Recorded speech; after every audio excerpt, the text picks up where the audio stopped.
This is Never Close the Inquiry with Nick Hagan.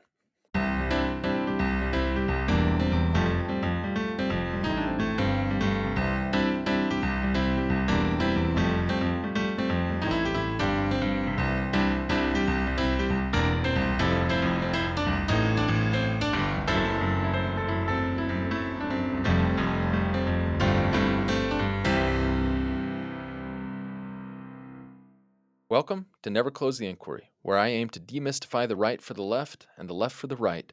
Where if you come as a conservative, I want you to leave knowing a little bit more about liberals. And if you come as a liberal, I want you to leave knowing a little bit more about conservatives.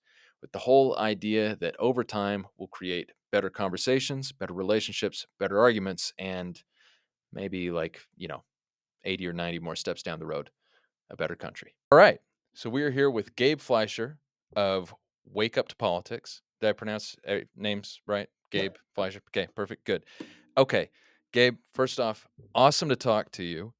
And I have a number of questions. I would love to talk about, where we're at now on the national political scene. But before that, I want to get an idea of how you got to where you're at. Because for the benefit of listeners and watchers, it is my understanding that you are 23 years old. That's correct. Okay, you're 23 years old, but you've been writing about politics for a long time. I have, yeah. Okay. Okay, so how old were you when you got started, and how did that happen? Yeah, well, first of all, thank you for having me, Nick. It's good to be here. Absolutely. So I started the newsletter a long time ago, like you said, a kind of weirdly long time ago. I started when I was basically like in elementary school in 2011. And I started a newsletter. It was a Yeah. very different product than and it was very it was basically just friends and family, and it was not as professional as I like to think it is today. But in its earliest stages, started in 2011, and kind of grown How into. did so how did that happen? So you're like an elementary school kid. For me, like as an elementary school kid, I had no idea what was happening in the national political scene. I'm a little bit older than you, 12 years older, I think. And the first thing I can remember would have been like the Clinton impeachment scandal, Uh-huh. but like I didn't know what was happening. I Yeah. just knew that something was happening. And then, I was in sixth grade when the Twin Towers were hit, start to pay attention, but really couldn't have told you any major differences between the parties or anything like that until it was time to vote, more or less. So what happened? How Yeah, did so that happen? I first really got interested in politics during the 2008 elections. Okay. I couldn't tell you exactly what. I think I just, as we just kind of lived through, I do think during election cycles, politics are kind of ubiquitous in the country to Yeah. some degree. Obviously, I don't think means all elementary school kids are plugged in that much, but obviously there's No. debates and TV ads and yard signs and stuff like that. And something about it just kind of really clicked my interest, and I just got really interested in it, and just I guess started asking my parents a lot of questions about what was going on with the campaign, the election, and started. I still remember the very first book they got me. It was like a kids book about politics that they got me, and I read that, and then I just kept reading more and more, and reading more books, and followed the news, and Yeah. got the bug. Yeah. And at what point it's so but I mean, it's one thing to get interested and to do a ton of reading, and it's another to think, "You know what? I should write about this." So, like, how did you make that jump? And you made that jump immediately, Not basically immediately, immediately from not what immediately. or I close. mean, Okay. yeah, I mean, I got interested in, like, the 2008 elections, and then started Okay. the news in, like, 2011. So not Okay. immediately, but, No, I no, was yeah. following politics. I think, I was, reading political news. I was reading, Politico Playbook, was kind of Mhm. obviously, like, the biggest example of, like, a DC political newsletter, and, like, I would Yeah. read that, and I think, I really love to read and write, and so with no, ambitions that it would become, some thing that people would read, or that I would do certainly up till now, or that it would be this kind of longer lasting thing, or anything more than just some hobby or something, just whatever as a Yeah. kid.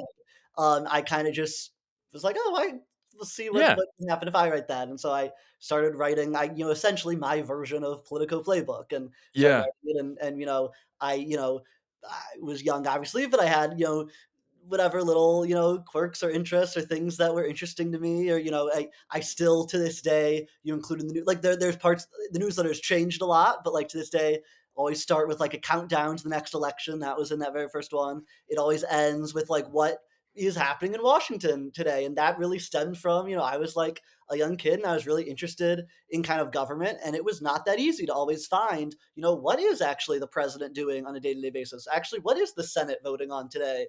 Things like that weren't always easy to find. So, like, that from the very first newsletter was always part of it. Like, here's what's going on today. Here's what your representatives are doing. That is still, kind of the Yeah. fun kind of piece of the newsletter. So, I think it was just, I was kind of curious and just wanted to try it, and I, just started sending it first to my parents, and then Yeah. to friends and family, and it just kind of grew from there. Wait, okay, so 2 questions come out of that. So, 1, so you grew up in St. Louis, from I what I did. understand. Okay. Mhm. Cardinals fan? Yeah, yeah. Okay, I can respect that. I was born in San Francisco, big Giants fan. Okay, Cardinals, that's a right on. very respectable team to root for, especially if you're from St. Louis. But okay, so you grew up in St. Louis. How do you, as a kid and then a teenager, figure out what's happening in Washington?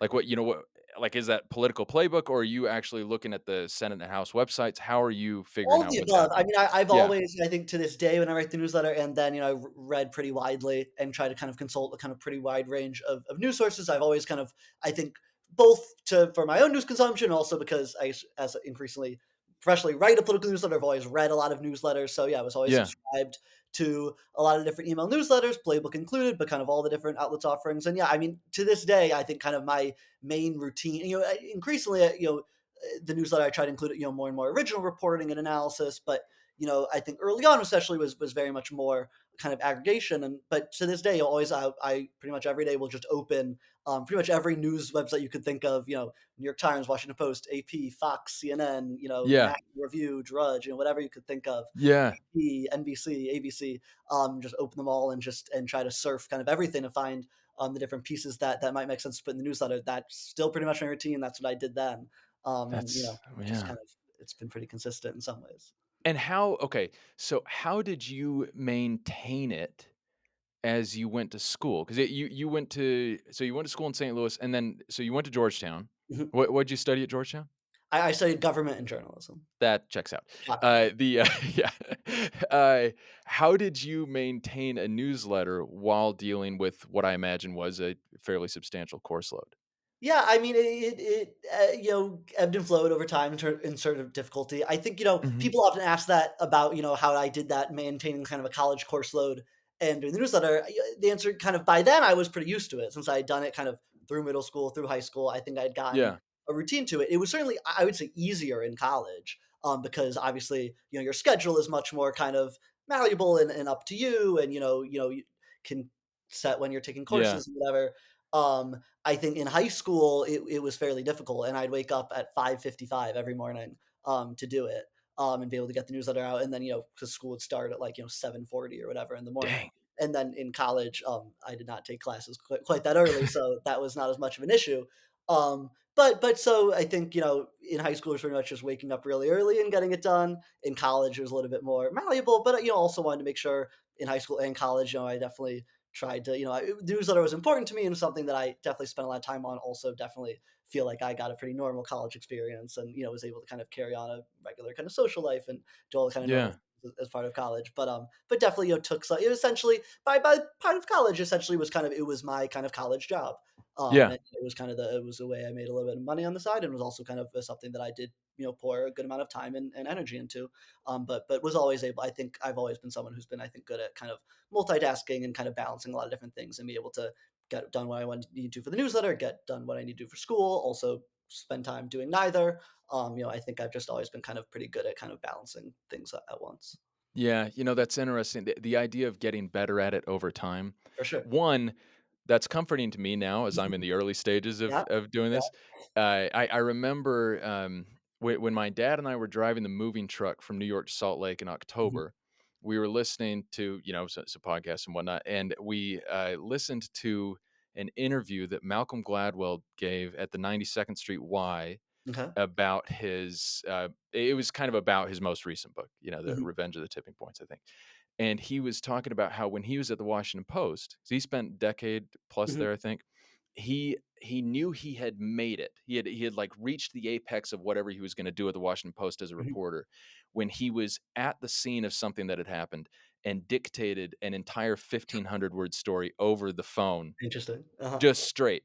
And Yeah. hearing that as someone, getting into this writing where I still approach it to a degree like I would writing as a lawyer, where there's a ton of editing. There's a Mhm, ton of editing. Writing, rewriting, and then going back and doing it all again. mhm. And I already find myself getting a little bit faster, but it's nice to think of what it can be like in 10 years. You can just kind of go through straight. I think definitely. I mean, you can look at my newsletters at the beginning, you can look at them now. I guarantee you, it gets better, you improve. I mean, it's just getting reps in, and Yeah. especially, with my newsletter has always been, for most of it, 5 days a week now, 6 days a week. If you do something 5 days a week for enough, at this point, 13 years, you Jeez. you get better and better and better, and you definitely do improve. And definitely, I mean, it's interesting in terms of the speed of it. Something that I do think is interesting. Like I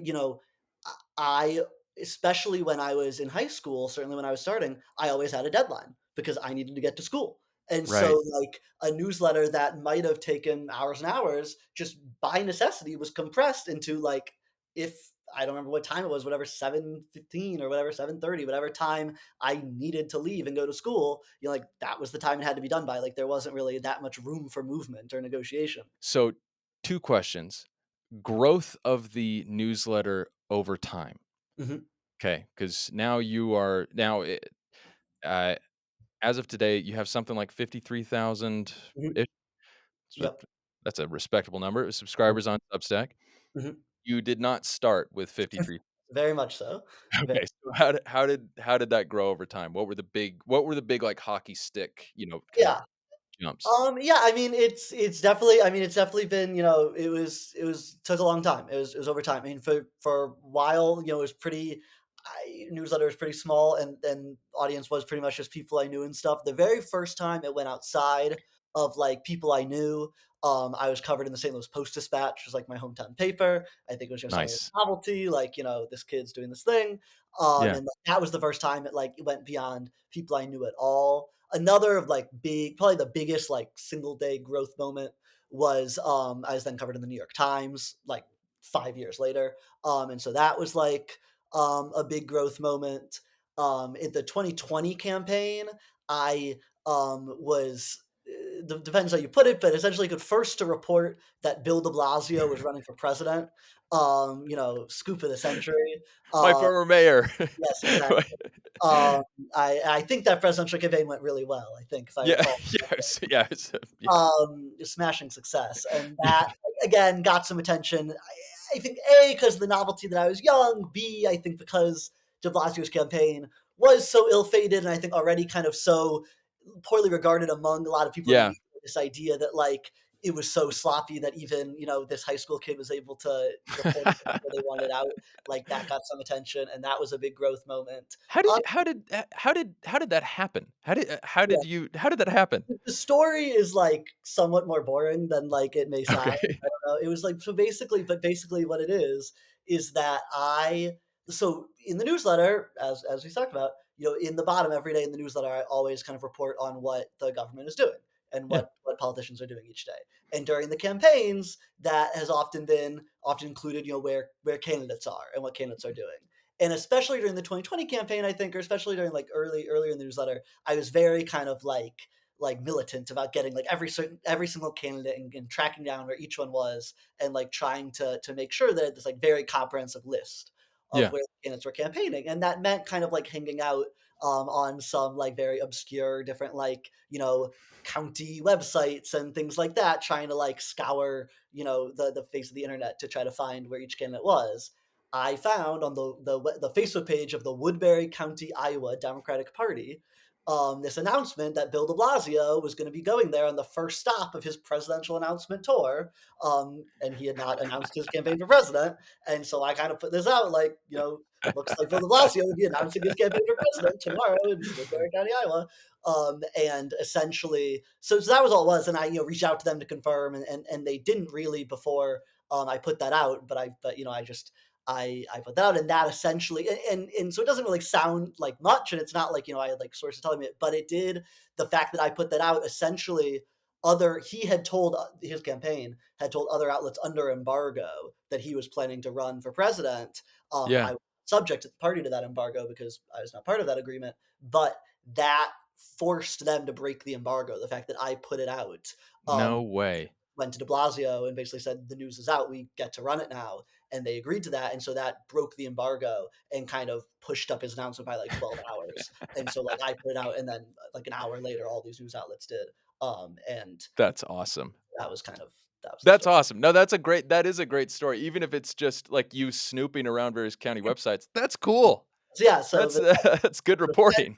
and then gamely, he later gave an interview to me, which Oh, yes. yeah, so I later was able to a few weeks later was able to get an interview with him, and but yeah, there's still people in DC that like that's the main thing that I'm That's remembered by like that's awesome. with it, yeah. Okay, and so tell me, like, reading your newsletter, and I genuinely think it's excellent, and I would recommend it to anyone, not just people that are reading from the left, not just people that are reading from the right. Like, how did you develop what, from my perspective, seems like a fairly balanced, even-handed approach?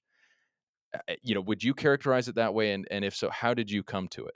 I mean, that's certainly the goal, so thank you for Okay. saying that, that's certainly what I try to do, and it's what I've always tried to do. I mean, that's always been part of the newsletter since I started. I never wanted, to be taking a side, and always wanted to be kind of, yeah, certainly a place that readers both side could come to, but also one where, like, I wasn't just kind of blindly parroting one party's talking points. I do think like, it's to me, I mean, I think it's tied to the fact that I started so young in a few ways. I think, the fact that well, I guess one thing to say, and again, not that I didn't start the newsletter with any designs on, it growing into some big thing, but I Yeah. do think part of the growth in the beginning and the fact that it's been able to sustain so long, I do think partly I spent so long being so assiduous about being so nonpartisan that I do think it helped really develop a trust with the readers that I think was needed as someone who had no credibility, no platform, no nothing, nobody knew who I was. And so I do think that, because I think a lot of people are looking for kind of a space that they feel is nonpartisan, where they Yeah. feel a lot of like news outlets aren't. But then also I just think it helps build trust if people really felt that like I was calling things like it was and not just like kind of parroting a party's talking points. Like I do think that kind of helped build that kind of trust for someone who had no reason for anyone to trust them or take what they were saying seriously. I Yeah. also think because basically the whole time, as we talked about, not the whole time, but almost the whole time, I've been following politics. I've been reporting on politics in some fashion, or at least kind of covering it in a newsletter.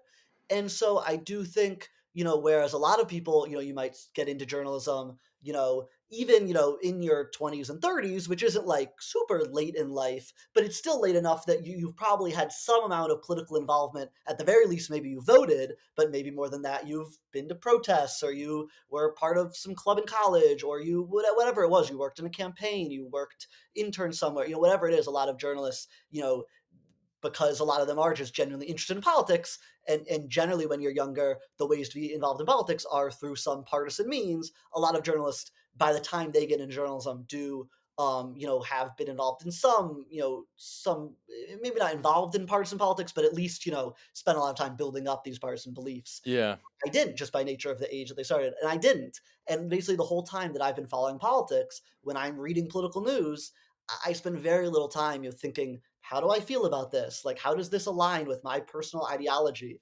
From the very beginning, it was, how can I write about this? How can I fit this into the newsletter? Where does it, make sense to put? How can I put this in the context of other stories? How can I help explain this to my readers? And I just think that kind of bone that I do think takes time for journalists to develop, Yeah. I Right. just had kind of a head started, and just kind of from the very beginning of my political awareness was always kind of approaching political news that way. Whereas for a lot of other people, you're first approaching political news from a standpoint of like, how do I feel about this certain story? And then later you're like, okay, how can I write about the story? For me, it's just always been kind of more with this kind of journalistic view, in mind. So for me, I think at this point it comes fairly naturally. That's great. I mean, you shortcutted this proud American tradition of developing an ironclad, rock hard dogma before you start telling people what to think. But I think that's a good kickoff point to get away from your fascinating history to what is happening in the country right now. So here we are. This will probably come out basically a month to the day Mhm. into Trump administration 2.0. So Mhm. how do you feel right now, if you're looking at things from a Republican perspective, how well do you think Trump has hewed to, like what he ran on to campaign promises? How well is he doing at fulfilling campaign promises? And then secondly, assuming, if you're taking things from a different perspective, what is concerning you or what shouldn't be concerning you right now? Mhm. Big question. Yeah, I mean, I guess, yeah, from the perspective of like a Trump supporter, I don't know, I think it's a mix. I mean, clearly the thing that has grabbed the most headlines, and I do think the thing that has been most consequential about the Trump administration has been Doge. I Yeah. think that was a promise. I mean, that was mentioned in some of the later rallies, that Trump would specifically task Elon Musk to, make the government more efficient. I think for most of the campaign, I wouldn't have thought of that as like this major campaign promise, but certainly by the end, it was something he was talking about, and him and Trump and Musk were talking about. I think, if you were voting for Donald Trump with the idea of kind of shrinking the federal bureaucracy and shrinking the federal budget, which I think a lot of people were, then by that regards, I mean, certainly he's done more than any other president to try to do that in such a quick amount of time. So I think that has clearly, I don't want to say it's been a success or not been a success, but clearly it's been an emphasis. Yeah. And clearly he's pushed the boundaries of what a president can do to try to shrink the federal bureaucracy and he would say make the government more efficient more than any prior president. I think some of his other promises, and I think the ones that were probably more traditionally attached to his campaign for most of it, I think it's kind of harder to say. I think the two that obviously come to mind, I think are cutting inflation, and obviously it's only been Hmm. a month, and so I don't think anyone would expect that the president doesn't have all that much power over how high prices are in the country, and so there is limited things he can do. But clearly, I wouldn't say not only that he hasn't done much. It's not that he hasn't cut prices, because I think that's kind of a over expectation. It's more that like I don't see that as having been a major emphasis of a lot of his actions. I think it's hard Yeah. to point to many of his executive actions that are quite clearly aimed at cutting prices, which I do think is a major reason a lot of people voted for him. And I Yeah. just don't think it has been clear through line through a lot of his orders that he's put through. It doesn't seem to be something that he's been that motivated by so far as president. And then the other big promise of the campaign was mass deportations. Clearly, I think the data that we have, and we don't have the full picture of the data, and I think we probably won't for a few more weeks, so it's hard to say with certainty. I think one thing that does seem pretty clear, at least from the CBP data that is coming out, is that border encounters have gone down really Yeah. sharply, meaning a Right. lot fewer migrants are trying to cross the border, which is clearly in some ways the manifestation of a campaign promise. I think it's less clear the extent to which deportations have increased to that much from the Biden administration. I think they've clearly gone up. I think it's hard to say that they've gone up quite as much as were promised. Certainly some of the kind of ICE raids that Trump would talk about in the campaign trail, the kind of mass raids throughout the and mass deportations throughout the country, don't seem to be happening. It seems like the administration is for the most part still kind of focusing on the same kind of categories of immigrants, of undocumented immigrants that the Biden administration was and the previous administrations were, which are people with kind of criminal records other than just entering the country legally. And Right. seems like that is still the focus, probably with a higher emphasis and probably deporting more people. Doesn't seem like so much more, but I still think that's a little bit hazy in terms of the data. So I think that's what I'd say in terms of some of his major promises. I think, yeah, I think from the other side of it, I guess the other side of that coin, and certainly of the Doge coin, is that I think the thing to answer your question of what would be most concerning to kind of Trump critics is I think so far more rhetorically than in the actual action administration is this clear kind of threat at the very least to be bucking court orders. I mean, you've seen the president tweet just this past weekend, quoting or at least giving a Napoleon. supposed quote of Napoleon, right? Yeah. Uh, Right. that he who breaks the law to save the country hasn't broken a law or something along those lines. Hmm. That seems like a pretty clear rhetorical effort to the president of the law. We've seen similar things from J.D. Vance, kind of suggesting that federal judges cannot constrain the executive branch when, since the beginning of this country, it's been widely acknowledged that that is something the federal judiciary can do. Right.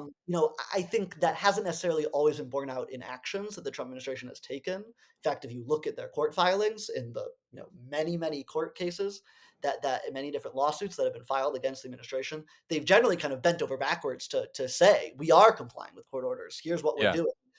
we are claiming that you're telling us, we even, in the case of the funding freeze, the judge said that they were over interpreting it to, to need his approval for certain, to kind of restart different funding, that they went to him and asking for his permission. The judge said in that case that they Right. were farther than they even needed to try to show compliance with the ruling. So I think that hasn't necessarily been borne out by substance, but I still think, certainly, if you're a critic of the Trump administration, some fairly concerning signs of at least a willingness to butt court orders, to kind of flout the rule of law, to ignore or threaten judges, when they're ruling against the administration. I think that's also something that, this state is a little hazy, because there is that kind of mismatch between the rhetoric and the substance. But obviously, we'll see a lot more cases, and we'll see a lot more things, kind of go through the system. But I think that is the thing that rises to the top. I think is just the number of actions that at least potentially are violating law, and then when they are being shut down by judges, that the potential that the administration will not follow the court orders. Yeah. Yeah. That's really, yeah. I mean, I think you're right. That is the primary concern, I think, coming from the left. Is I mean, well, a lot of people talk about how we're in the midst of a coup or a self coup. And it's like, and you're crazy to not see it. It's like, well, okay, maybe. And then using a quote that is attributed to Napoleon is, I think, you know it is what I would do if I was trolling people into believing that I was Mhm, doing a coup, because mhm. Napoleon famously definitely led 1, probably led 2, and possibly led 3 coups. And then I saw on X, in Jefferson's letter to John B. Colvin, I think he expressed a very similar sentiment. Okay. And that's great. Here's a founder saying exactly the same thing. But it's like, yeah. But the founders did famously, it wasn't a coup necessarily, but they led the most famous revolution in the history of the world. And so if you are on the opposite side of that, I suppose Democrats now would be positioned as the British were then. It's not something you really, really love to hear, I think. Um, so in terms of speaking from a Republican perspective, what do you think, like, what do you see as risks that these efforts so far will kind of fall apart or run into? Obviously, you run into kind of blockages with the courts, Mhm. but what do you see as the risk that popular support for what they're doing will fall? What do you Yeah, think I is mean, likely I to lead to think that? it's important to note at the start that so far Trump's approval rating has remained above 50%, which is Yeah, way, well higher than it was at the beginning of his last term, and that doesn't seem to have shaken much since the election. Obviously, we're only a month in. In terms right. of what could hurt that, yeah, I mean, I think you look at this last weekend, and you look, the Trump administration, basically on Thursday ordered the firing of all the probationary employees across the government. And that's employees who have either been in the government less than 2 years, or in some cases have just been in their jobs less than 2 years. Maybe they've been in the government for decades, but were just moved to a new agency or a new role and are still in a probationary, this mandatory probationary period in Yeah, this role. That's hundreds of thousands of people in that category. And I think a lot of people, when they first hear that, certainly a lot of Republicans, I think a lot of independents as well, I think won't have a lot of sympathy for government bureaucrats. I think a lot of people, polls bear out, are pretty in favor of shrinking the size of the government workforce, do think there's a lot of waste in the government. yeah, I don't think that's the type of thing that on its face will engender a lot of sympathy. But then you go a little deeper and you think of the fact that a lot of these employees are not, I think, people stereotype of just kind of bureaucrats in DC doing whatever. A majority of federal employees don't work in Washington DC. So you have a right. lot of people being affected by firings like that who are in red states, who are in states across the country, people's neighbors, people know, people who maybe they might count on for essential services when you're talking about at VA hospitals, or any number of federal agencies that people might have contact with. And so I think then you begin to potentially reach kind of more people. I think you see in some of these firings, then the Trump administration suddenly trying to take it back. You see that it happened in a nuclear security administration. Right. I think the reason for that being there's a lot of these people who are doing jobs that I think a lot of people would agree need to be done. And Right. certainly I think most people would agree that nuclear, safety is probably a fairly important, government priority, probably something that needs to be happening. Right. And then and now they're scrambling, they're trying to rehire these people, but they can't even contact all of them, and they're kind of in a scramble. I think, you take something like that and you think, God forbid, there is some sort of nuclear accident in the next few months, people are gonna connect those dots. In the same Right. way, obviously we've seen a lot of plane crashes, an unusual number of plane crashes, it seems, the last few weeks. I have no evidence to suggest that has anything to do with cuts that have Right. been made at the Department of Transportation or at the FAA. But let's say they keep happening at an unusual clip, and let's say there is some sort of evidence that there was control towers that were short staffed, or there are people that were, there were people cut from the FAA in this probationary category. Let's say that link can be drawn, and maybe, to be frank, the link can't even be drawn with evidence, but still Democrats are able to just Right. draw the link rhetorically. Just, you can see the campaign ad right itself, Right. and Yeah. planes are falling out of the sky. Look who's cutting air traffic controllers, or I Right. don't know air traffic controllers specifically, but employees at the FAA. Yeah. And I think suddenly you start to understand why maybe while cutting the government in theory engenders a lot of popular support, perhaps the what it looks like in practice could actually be a lot less popular than Republicans are gambling. Yeah, I think that's absolutely right, and I actually have an article I'm hoping to get out today, kind of on that. There's you know this idea of Chesterton's fence. This idea, like, if you come across something, you come across a fence or a gate, and you don't fully understand why it's there in the first place, Mhm, don't take it down. And with Musk and his his contingent of tech wunderkinds, however you want to characterize them. Let's assume for the sake of argument, and I'm sure some people will dispute this, but let's assume for the sake of argument that these are all highly intelligent people who, given time, could grasp the workings of the federal government, perhaps at a level higher than, certainly higher than average, and let's stipulate to higher than basically anyone else. mhm, But it would take time, mhm, and they are acting very quickly, as you note, and that has already led to some issues where they've taken actions that were, I think, significantly overbroad, like in firing all probationary employees. That's a broad classification, and if you just get rid of all of them, that's not really doing what you don't actually want to do that. Like, Musk doesn't want to do that. right, There are some of those people you actually need in the government, and then to take the action and then have to almost immediately on the back half be like, you know what, actually, we'd like to rehire. Like, with the nuclear people, it was like over 90% of them or something like that they had to. They're trying to rehire. mhm, And I mean, if I was one of the employees, I'd have real questions about why I wanted to stay there, assuming I had other options, and some of them might. Yeah, and I think, it's interesting. Doge so far has gone after a lot of low hanging fruit, stuff that, even if, like, once you really study it, it actually might be in the country's interest, however you define that. It's stuff that the public is interested in cutting. USAID. mhm, There's a lot of individual expenses you can pull out of that the public is not supportive of. Looking at polling, all that. Okay, so you can cut that. That that covers such a tiny fraction of the budget, and you're expending a fair amount of political will in going after this very small part of the budget, and then you're expending more political will in firing a bunch of employees, probably over broadly. And that, again, like, you could, I think, the payroll, employee salaries, that covers like 4.3% of the federal budget, right, and that would include like Congress and the president, who are like, you're not firing everybody, right. and even if you did, you're not balancing the budget. Anywhere close. Not close.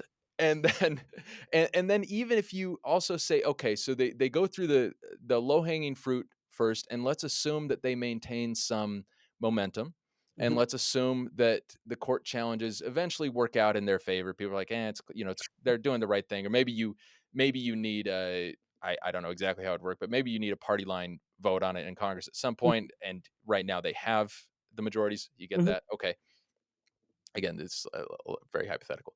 But then you get to Medicare and mhm, Medicaid, and the GAO, Government Accountability Office, has said there's significant savings to be had there. We're talking, 9 or 10, I'm sorry, how many figures? 11, 12. Like, basically 100, you could save $100 billion a year, maybe a mhm, little bit more. It's a significant amount of money. Again, though, our current deficit is over 800 billion on an annual basis. It's the debt is at 36 trillion, but we're adding to that every year in an amount reasonably close to a trillion. And you cut these amounts, like you're really not, you can't balance the budget this way. Right. You just like there is no, I don't see a path to do it.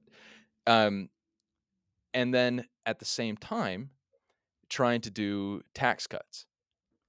And Orrin Cass had a really interesting article that came out, I think yesterday or no, on Friday, about about this kind of battle in the Republican Party, where you have a bunch of you know people that are very pro tax cuts and are opposed to any tax increase whatsoever, Mhm. but then also are quote unquote fiscal hawks Mhm. and want to balance the budget. And it's like the current bill, I think, would contemplate a $4.5 billion reduction in tax revenue over the next 10 years, which will, Trillion. yeah, yeah, which is a significant amount of money. And so my big question is for Republicans, is basically how long do you think you can maintain your coalition? Because you got a three-person advantage in the House. That's going to be tough to keep through the midterms. I mean, I think what is interesting about Trump, because I think obviously you're right. I think this is this is the great irony of being a fiscal hawk, but also unwilling to to raise taxes or to look at the kind of big parts of the budget. Right. In fairness, the big parts of the budget that are causing deficits, which are defense, which most fiscal hawks are not willing to. But in fairness, some of them are willing to look at kind of entitlement programs, Social Security, Medicare, Medicaid, that are eating up a lot of the budget. Donald Trump is not. And Hmm. Trump, in his first term, was kind of willing to kind of let all these contradictions go away by basically just acknowledging he wasn't really a fiscal hawk, and Right. cutting the deficit was just not a big priority of his. And he happily raised the deficit, and just kind of it seemed as though that was just kind of moving away from being kind of a major priority of the Republican Party as Donald Trump was assembling it. And then now you have suddenly the biggest focus seemingly of the second administration is balancing the budget, and suddenly once again fiscal responsibility. It leads this confusing place. And yeah, I mean, in terms of keeping the coalition together, I mean, I do think one piece of this, I think, as you kind of bring up, is ultimately, unless they really try to assert kind of impoundment powers that will really kind of spark a legal fight, anything the executive branch kind of move numbers around and maybe cancel some contracts or kind of move grants around, you know, ultimately to make real spending cuts, you need to go through Congress. And they have a really small majority. And not just that, I think, you look at almost every Republican majority. This has been such a recurring and persistent issue. And you look at every Republican majority of the last few decades, whether under the Bush presidency, whether under Trump's first administration trying to repeal Obamacare, everything is hunky dory until they try to kind of go into Social Security in the Bush administration or Obamacare in the Trump administration, until they try to cut entitlements and healthcare spending, and suddenly the right flank of the party and the more moderates in the party just cannot agree on how to do that, because the Hmm. right flank of the party wants to try to cut the spending, and people in actual vulnerable districts are like, what are you talking about? We cannot, in this case, it seems like they're going to try to cut Right. Medicaid, and expect me to still get reelected. And it's going to cause this huge headache. And I think it is why you've seen Trump to this point, really try to focus on executive actions. Right. Because even though obviously a lot of them are going to be blocked in the courts, even still, that's easy. It's easy to try to, sign something with a pen. It's a lot harder to get things through Congress. Donald Trump was not that good at doing that in his first Hmm. administration. That Obamacare repeal, that was his first high profile legislative push, and it failed.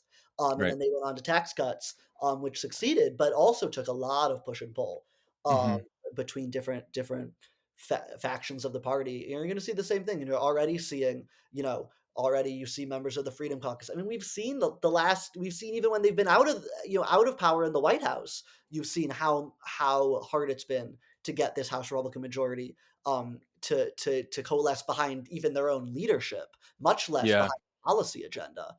And you take those same exact divisions, and you see, the Freedom Caucus is keeps banning more and more spending cuts. The moderates are saying, we can't touch Obamacare. We can't even touch IRA tax credits. We can't touch Medicaid, or not necessarily can't touch it, but are going to draw some red lines on how they can kind of impose work requirements or other things.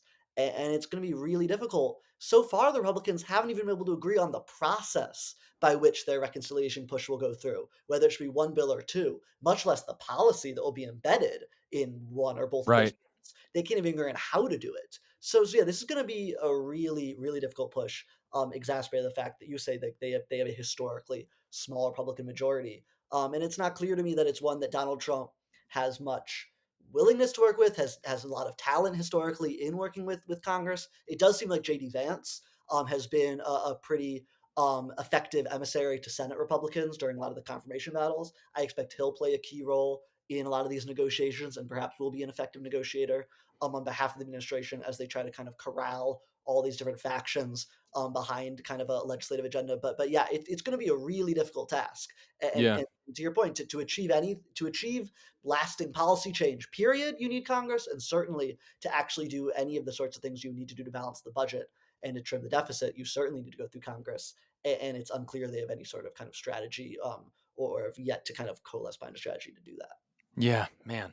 I think yeah, it's funny, talking to Republican family and friends, most people are pretty stoked about how this first month has gone. It's like Trump, he came in he's much more, eh, the words they use are, disciplined and focused than last time around. And he Mhm, certainly has more of his people with him. The first time he was new to Washington, was filling out his ranks with a lot of people that had more experience in Washington, but weren't necessarily as closely aligned with his particular agenda, which obviously is a departure from traditional Republican policies. And and that's much less of an issue. I'm not sure it's not an issue, but it's certainly much less of an issue this time around. It really is his administration. He's leading it. But it's really fun as a partisan to have, in the immediate aftermath of an election, or and right before you take power. I can remember, as someone that I the whole point of my newsletters is to write to both sides, but I'm very open about personally being leaning a bit left.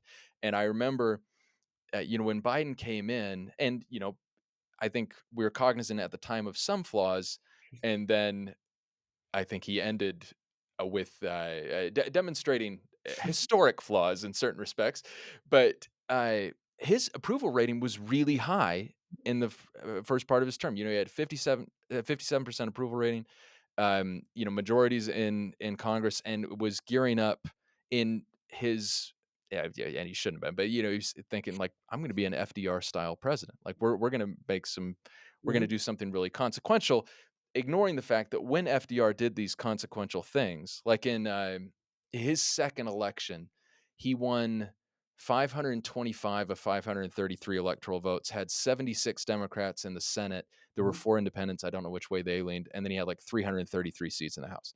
It's like mhm, he had like that's a mandate on a level that we haven't had in percent. since then. And 'cause even when Nixon and Reagan won the presidency with massive majorities, Republicans did not see the same gains Mhm, in Congress.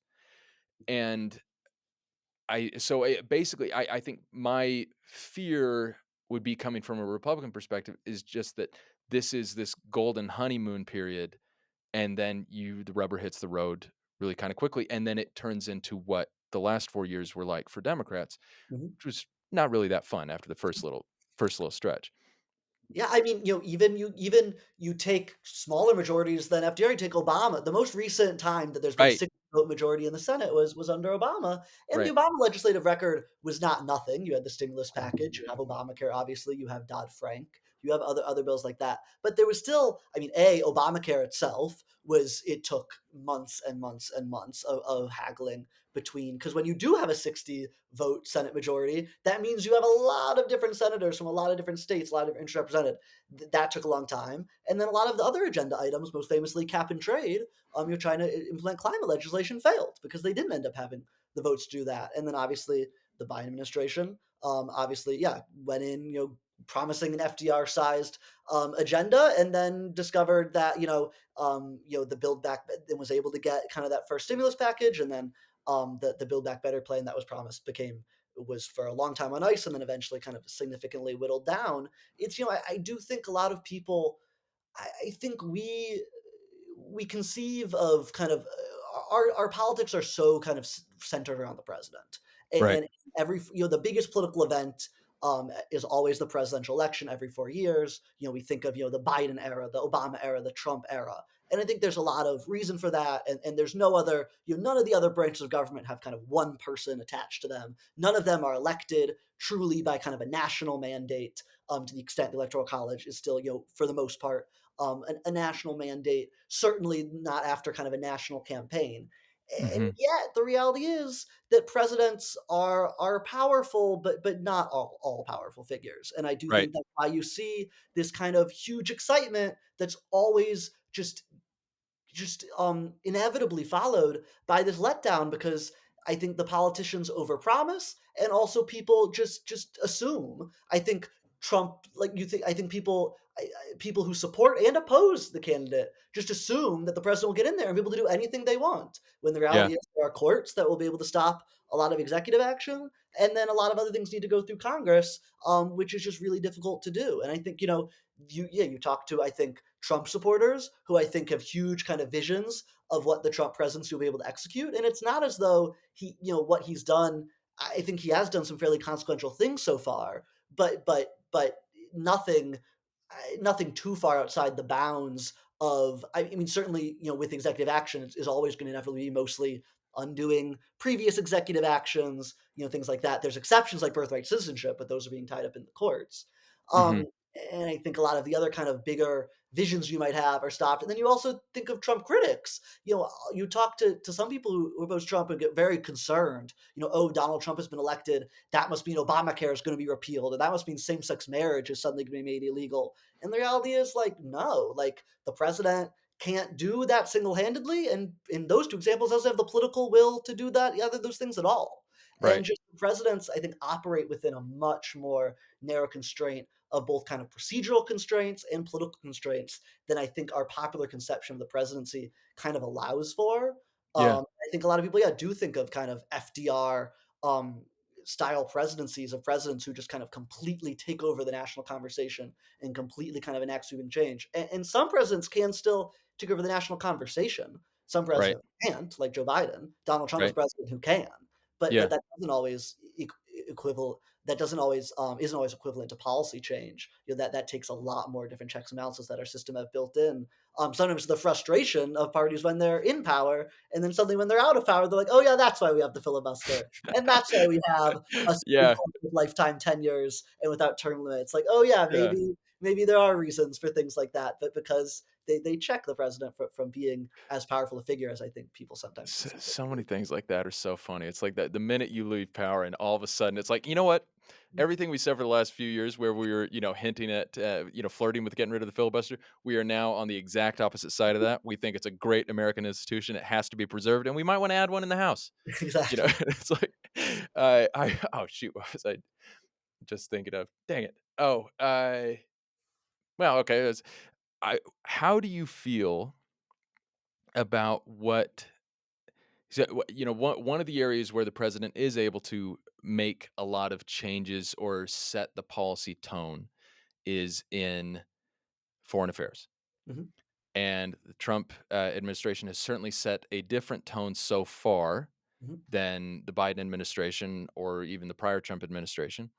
And with Vance's speech this last week in Munich, and with talking to Russian leaders, kind of maybe without Ukraine and certainly without European input, even though we want Europe to do a lot. It's I don't know.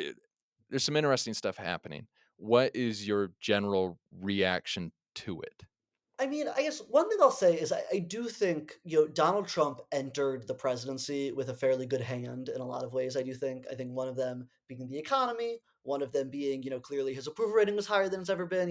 There's the much referred to kind of vibe shift in his favor, suddenly kind of Right. moving in his favor. I also think he entered with kind of a real opportunity to try to to shake the foreign policy status quo. I think especially in, we have these two ongoing wars in Gaza and Ukraine. That just to be frank, it doesn't seem like the Biden administration was having any success at all, to the extent they were trying, having any success at all in stopping.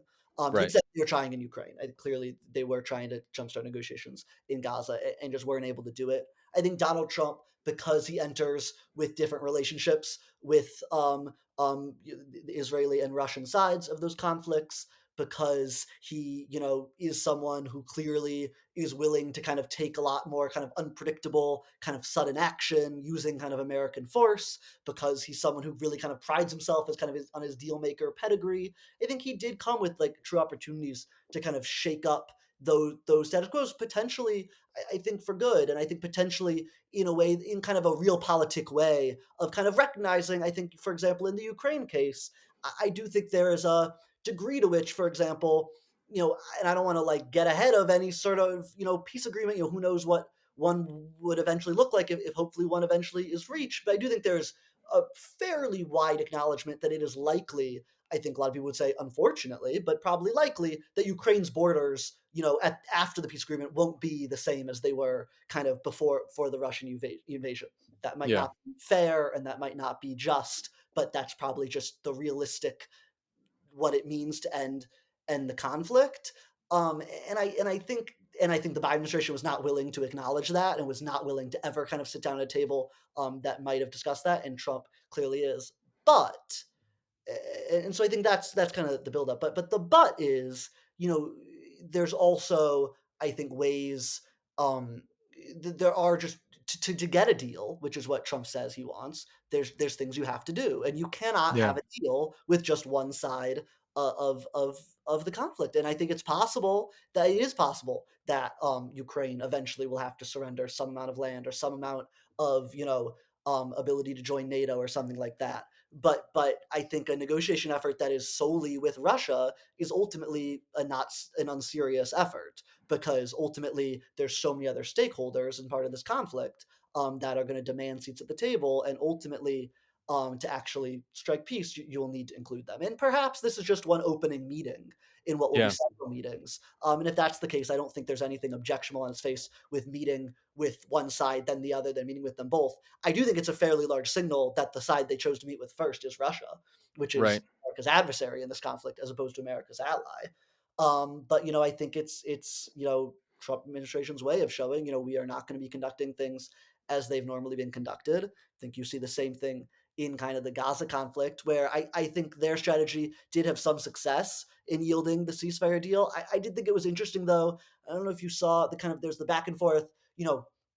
There was a little bit a few days ago where it seemed like maybe the ceasefire in Gaza Mhm. was gonna end. Now actually we're seeing they're gonna be accelerating the hostage releases and prisoner exchanges. And so it kind of ended the other way. But in that kind of period where it's kind of unclear, Trump made this demand that Hamas release all the hostages, and they do it by his Sunday deadline. Um, and that didn't end up happening. They ended up releasing the hostages they had agreed to by that deadline, and everyone just kind of ignored this kind of very odd pronouncement the president made, that they not only release the hostages, but they kind of throw out the deal that his own administration had negotiated. And I think you Yeah. see the sense that, I, I think that does hinder Trump's kind of own standing as negotiator. But clearly, I think, Steve Witkoff, who is their main envoy, was originally their Middle East envoy, now apparently is also their Ukraine envoy. I guess they're just kind of deal maker at large. He must be really good. I guess, Yeah. but Yeah. the early reviews are, from both sides of the Hamas Israel conflict, were that Witkoff was Yeah. a fairly good negotiator, and kind of was able to clearly help bring a deal there that had been stalling for months and months. Perhaps Yeah. he'll do that, in Ukraine too. I think it will take a much softer touch with Ukraine, with the European allies, than they've shown any interest in doing. And yeah, if they want to go in and kind of bulldoze over Europe, and as they tried to do at the Munich Security Conference, and to do that's one strategy. I think it's hard to see that ending with kind of a workable peace agreement. Yeah. It's really interesting. Yeah, man. Because when you think back, okay, so this is not the first time that the US has gone through. I don't know if it'd be right to say that we're in an isolationist period, but we're certainly in a period where we're questioning the the status quo of the last however many years, questioning the dogmas of the last however many years, kind of the post World War II Mhm, order. And it's interesting that that post World War II order came out of not just World War II, obviously, but out of what led to that, which had been a fairly isolationist mhm, period. Where the reason, it's funny, we look back and it's like World War II. It's like that, to many people, is the peak of is the US's peak as, if not a world power, but like where we were acting for moral good. mhm, Like, with a lot of our wars since then, there have been some kind of, some questions where maybe we were excited about it for a little bit, then really not excited, and then stuff comes out after the fact where it's like, all things considered, maybe we didn't want to be in there.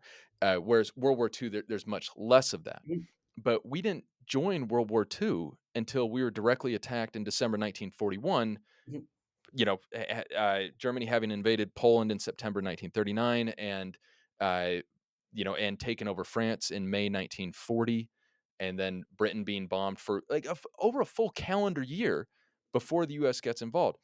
And it's it's you know it, I don't know if it's right. I don't know enough about the era to know if it's right that the U.S.'s withdrawal or skepticism about international involvement in that period facilitated in any way the growth of Nazi Germany or of the Soviet Union.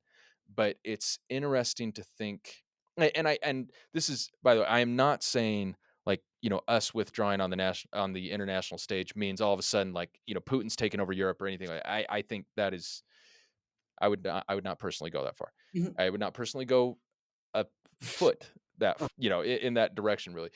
But it is, I think it's, what we do is likely to have consequences we do not, uh, that we can't foretell right now. 100%. I Yeah, I don't I really have anything to add to that. I don't know what's going to happen. Yeah, I mean, I think you're right. I wouldn't go so far either as to say, yeah, Putin's going to take over Europe suddenly or anything like that. But clearly, Donald Trump. I mean, I think it's interesting because Donald Trump. I think there's kind of two pieces of him. I think Yeah, one piece of Donald Trump, and obviously, and of Trump's coalition, which is really multifaceted and involves a lot of different people, include especially on foreign policy, where there's a lot of very hawkish and very dovish voices under right, one kind of right. net. And I think one part of him does really view America as this really you know kind of dreams for this era of kind of American strength and clearly of expansionism going Yeah, into Canada and Greenland and all these other things and the Panama Canal clearly yeah, dreams of this kind of era of American strength. And then there's also obviously also not obviously I don't think the opposite of that being you know inclination towards American weakness, but at least kind of receding from the world stage, kind of caring about ourselves and kind of only being focused within our own borders. And I think, yeah, to the degree that is the direction the administration will go in, yeah, I don't necessarily think Putin's going to take over Europe tomorrow, but right. somebody will take America's shoes in terms of being kind of, the the preeminent world power. Yeah, And I think a lot of European powers may try to position themselves to do that. I don't think it's probably going to be Germany or France or any country like that. The countries best positioned to do that are American adversaries, China and Russia. And you see already in the examples that the Trump administration has done so far to try to pull back kind of American influence across the globe. When you see them, kind of cutting USAID, you can see which countries are going in to try to, oh, there's African countries that aren't getting aid from America anymore. Xi Jinping is seeing that, right, and China's going in and trying to kind of fill those gaps, trying to fill those gaps of American influence. And I think it's not that hard to guess. I don't think you have to make some dramatic statement about what the world will suddenly look tomorrow to know that it is likely that the more the U.S. recedes in the world stage, the more kind of this axis of our adversaries of China, Russia, Iran, the kind of more strengthened they become, and the more they try to assert their will, not just in terms of Russia trying to expand its borders, in terms of China trying to expand its influence in other continents, and I think that is just going to be the somewhat obvious kind of after effect of the right. U.S. kind of pulling back from its role, kind of aiding its allies in some of these conflicts, role giving aid to countries that might need it. I think that's pretty clearly who's going to fill the gaps, and I think there's clearly some voices in the Trump administration who care a lot about that. There's others who are not that bothered. There's others like Secretary of State Marco Rubio who would have been very bothered by that a year ago, seem not that bothered by it now. So it's kind of this confusing cacophony of different voices. I think are unclear even for themselves what they want America's role in the world to be. But but Yeah. but clearly, yes, if we kind of vacate that role, others will step forward. So it seems like the best case scenario, and this seems like it kind of, obviously Trump has been going after the NATO countries for years. The best case scenario would be to galvanize, a kind of a restoration of European strength, where they really kind of build up their militaries, build up all that. But you don't.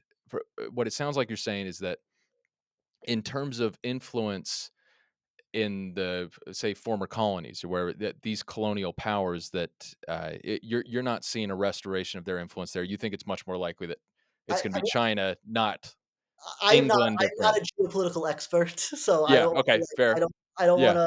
wanna, make pronouncements that are outside of my realm of expertise and Right. knowledge, but I do think if you look at the last few years of world history and you look just at the relative power and size of Yeah. these countries' budgets and economies and militaries, I think, that I think that's a conclusion that that seems sensible to draw. I don't, but I wouldn't want to. I don't want to step outside my breach too much. Fair. But Okay. I clearly, you clearly, I think you do see in the areas where America's pulling back, you already see China kind of rushing very quickly, as an authoritarian regime can do to kind of plug the holes. I think Europe is it's going to be a lot harder for a lot of European countries to do that as efficiently, as quickly. Certainly, if we're talking about doing it together, certainly going to be very Hmm. difficult to cobble together the unanimity required to kind of do something kind of collectively.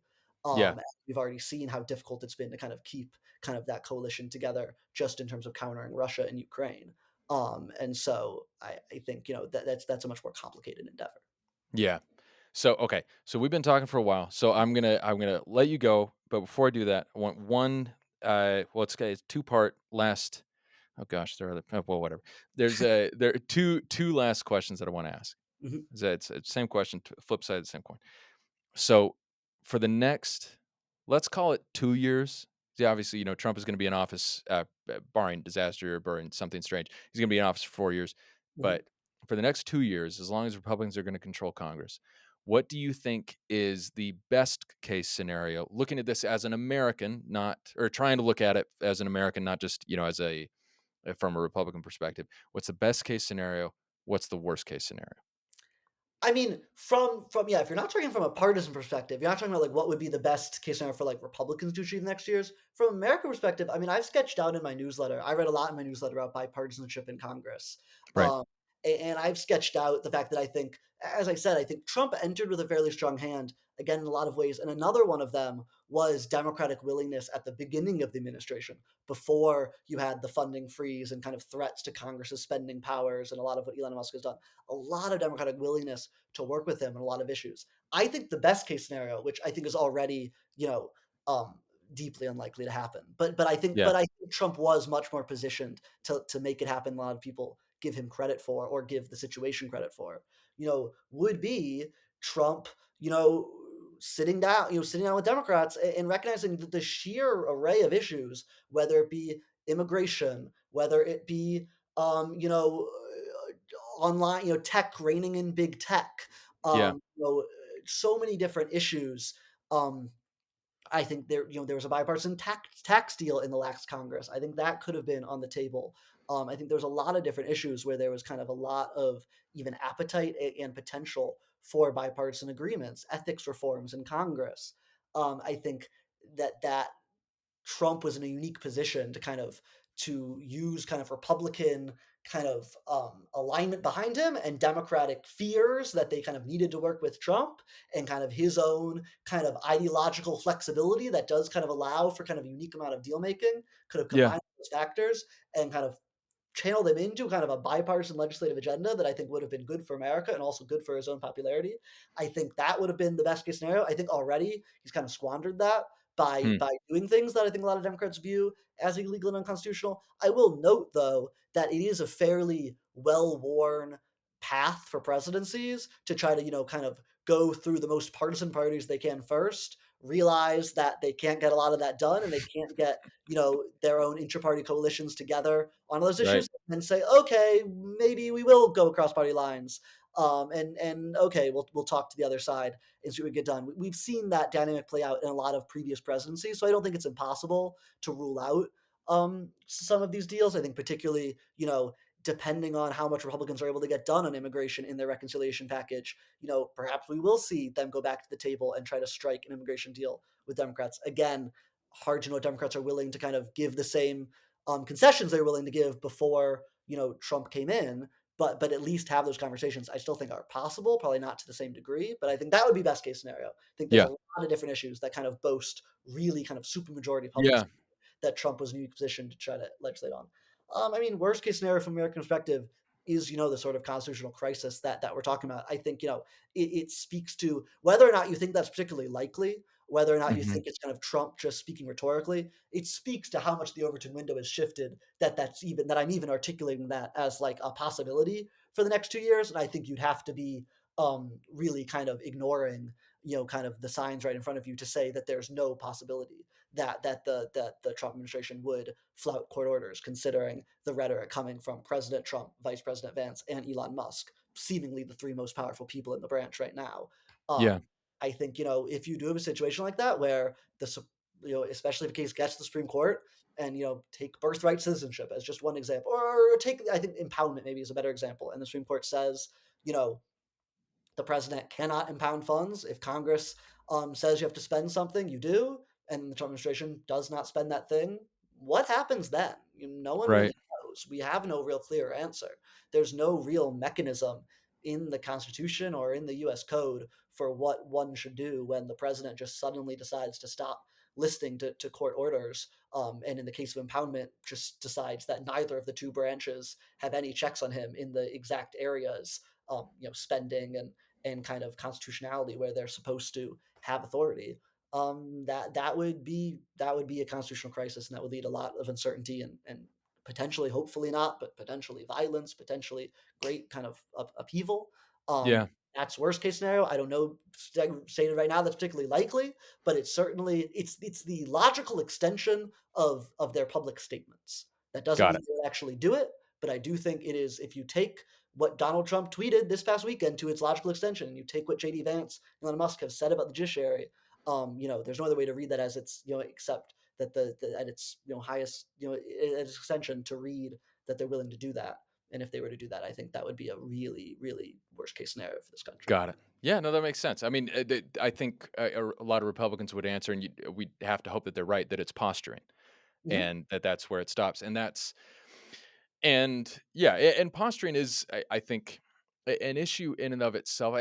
Talking to a lot of Republicans, there's this sense that Trump, among many other roles, fills this kind of spot as an avenging angel of sorts. That mhm, is, getting back at Democrats for years of what Republicans would perceive as overreach and hypocrisy and all these other things.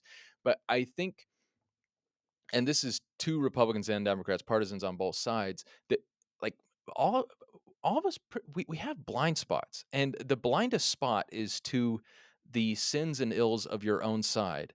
And mhm, everyone like when everyone's doing these things, when they're overreaching, when they're posturing, they think they're in the right.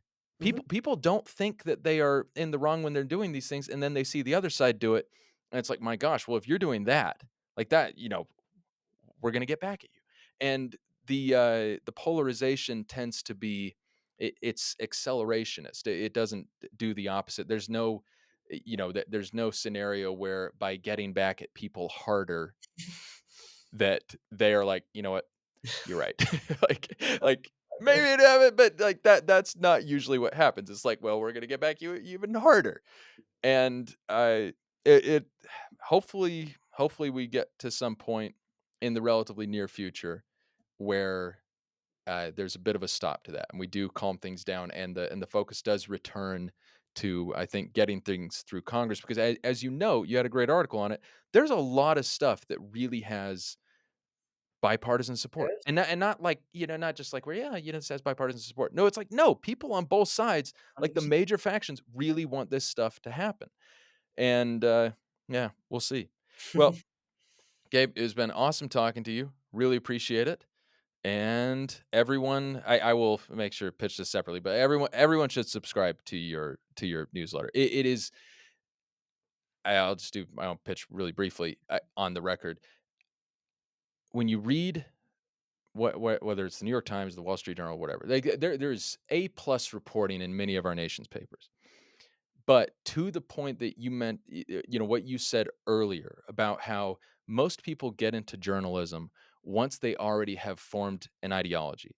And it's not that they're really thinking about it that way necessarily. And the people that are hiring them have their own ideologies. And it's not that they're necessarily thinking of it that way.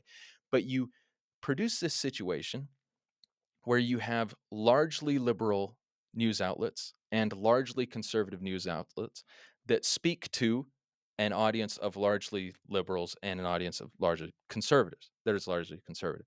And the end result, I think, and this is what animated my my news. This is why I'm writing. This is why I'm talking. Is because I think the end result is that on each side you end up with a really surface level or misleading understanding of what the other side actually believes, Mhm, and you reasonably conclude based on that kind of false understanding that there is no way people could believe that or do that unless they were stupid and or evil, quite mhm, possibly both. And that I think that's incorrect, and I also think it's unhealthy, and I think there are not a ton of news outlets that are really pushing back or are outside that paradigm, and I think you are. And I think, yeah, so I think people coming in from the left are gonna get a lot of facts, and then they're gonna get pushback on stuff that on their ideology, and then people from the right gonna get a lot of facts, they're gonna get pushback on theirs. So keep up the great work. And yeah, and you're 23. I mean, my gosh. Well, thank you. Well, thank you. That's very kind of you to say, and I congratulations on your new venture. And I hope it's been going well, and I hope it'll continue to go well. And it's been really great talking with you. So I really appreciate it. All right, and that was the interview. Thank you very much for listening. If you wouldn't mind, please do leave a review for the podcast. I believe those are important.